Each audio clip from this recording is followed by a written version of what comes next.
நாட்டின் பிரபலமான மருந்து நிறுவனங்கள் தேர்தல் பத்திரங்கள் மூலம் அரசியல் கட்சிகளுக்கு ஒரே நாளில் பல கோடி ரூபாய் நன்கொடை அளித்து இருப்பது பல ஐயங்களை கிளப்பியுள்ளது. கடந்த 2022ஆம் ஆண்டு நவம்பர் 10ஆம் தேதியன்று மட்டும் பிரபல இந்திய மருந்து தயாரிப்பு நிறுவனங்களான சிப்லா, டாக்டர் ரெட்டி, ஐபிசிஏ உள்ளிட்டவை சுமார் 50 கோடி ரூபாய் அளவுக்கு தேர்தல் பத்திரங்கள் மூலம் நன்கொடை அளித்தது தெரியவந்துள்ளது. இதற்கு அடுத்த நாளே மற்ற மருந்து நிறுவனங்களான கிளென்மார்க், மேன்கைண்ட் போன்ற நிறுவனங்களும் 30 கோடி ரூபாய் மதிப்புள்ள பத்திரங்களை வாங்கியுள்ளன. அடுத்த 3 நாட்களில் அலம்பிக், அல்கம் மற்றும் பிரமல் போன்ற மருந்து நிறுவனங்களும் 20 கோடி ரூபாய் அளவுக்கு தேர்தல் பத்திரங்கள் மூலம் நன்கொடை அளித்துள்ளன. சிப்லா, கிளென்மார்க், மைலான், அரபிந்தோ உள்ளிட்ட மருந்து நிறுவனங்கள் தேர்தல் பத்திரங்களை வாங்குவதற்கு முன்பு அவற்றின் மீது வரி ஏய்ப்பு புகார்கள் கூறப்பட்டன.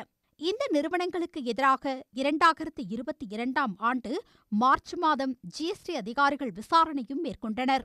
இதில் அரபிந்தோ நிறுவனம் 2022 ஜனவரியில் 3 கோடிக்கும் 7ஆம் தேதி 10 கோடி ரூபாய்க்கும் மட்டுமே பத்திரங்களை வாங்கிய நிலையில் மார்ச் மாத சோதனைக்கு பின்னர் ஏப்ரலில் மேலும் 15 கோடி ரூபாய்க்கு நன்கொடை பத்திரங்களை வாங்கியிருப்பது தெரியவந்துள்ளது. 2019 மே மாதம் வரி ஏய்ப்பு புகாரில் சிக்கிய சன்பார்மா நிறுவனம் அந்த மாதமும் அதற்கு முந்தைய மாதத்திலும் தேர்தல் பத்திரங்கள் மூலம் 31 கோடி ரூபாய் நன்கொடை அளித்துள்ளது.